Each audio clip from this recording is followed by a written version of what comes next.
दोस्तों, हमें जीवन में सभी का ध्यान रखना चाहिए।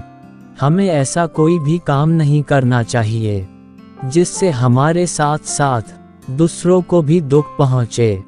ये कहानी भाग्य का लिखा अद्भुत कहानी भी इसी बात पर है। उम्मीद है आपको पसंद आएगी। एक राजकुमारी एक दिन अपनी सहेलियों के साथ शिकार पर चली गई। राजा को इस बात का बिल्कुल भी पता नहीं था। जब राजा ने देखा कि राजकुमारी नहीं है तो राजा ने पूछा कि राजकुमारी कहाँ चली गई।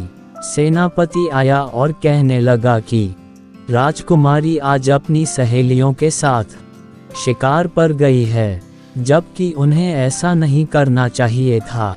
राजा को जब ये बात पता चली तो उन्होंने सिपाहियों को भेजा राजकुमारी को वापस लाने के लिए।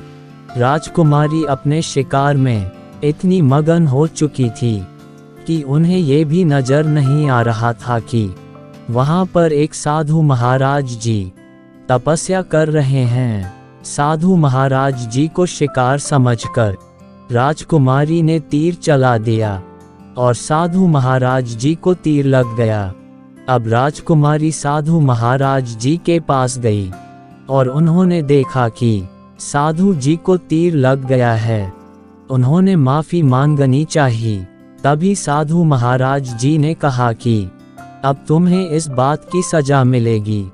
मैं यहाँ पर तपस्या कर रहा था, तुमने मेरी तरफ ध्यान नहीं दिया और मुझे तीर लग गया। राजकुमारी ने बहुत बार विनती की, लेकिन साधु महाराज जी उन्हें क्षमा नहीं कर रहे थे। साधु महाराज जी ने अपने मंत्रों को राजकुमारी पर जल से जैसे ही फेंका तो राजकुमारी गिलहरी के रूप में आ गई। राजकुमारी गिलहरी बन चुकी थी और साधु महाराज जी मरने को तैयार ही थे। तभी वहां पर सेनापति आ गए।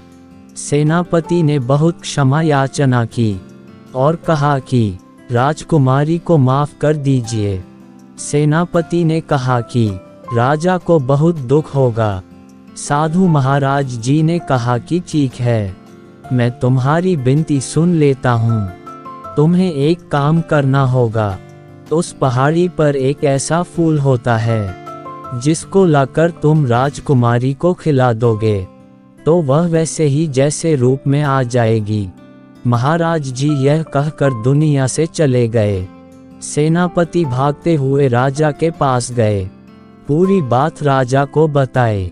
राजा को बड़ी चिंता होने लगी। राजा यही सोचने लगे कि भाग्य का लिखा कोई नहीं मिटा सकता, हमें उसके सामने झुकना पड़ता है। और उन्होंने उस पहाड़ी पर अपने सैनिकों को भेजा जिससे उस फूल को प्राप्त कर सकें, लेकिन कोई भी सैनिक वहां से वापस नहीं आया। राजा को कुछ भी समझ में नहीं आ रहा है। जितने भी आदमी हैं वह फूल को लाने के लिए भेजता था, कोई वापस नहीं आ रहा था। राजा को बड़ी चिंता होने लगी क्योंकि वहां से कोई भी आदमी वापस नहीं आ रहा है। इस तरह तो कभी भी राजकुमारी ठीक नहीं हो पाएगी। तभी गांव से एक आदमी राजा के पास आया और कहने लगा कि अगर मैं आपकी राजकुमारी को ठीक कर दूं, तो आप मुझे अपने राज्य में कोई नौकरी दे दोगे। राजा ने कहा कि अगर तुम ये काम करते हो तो मैं तुम्हें भी सेनापति बना दूंगा।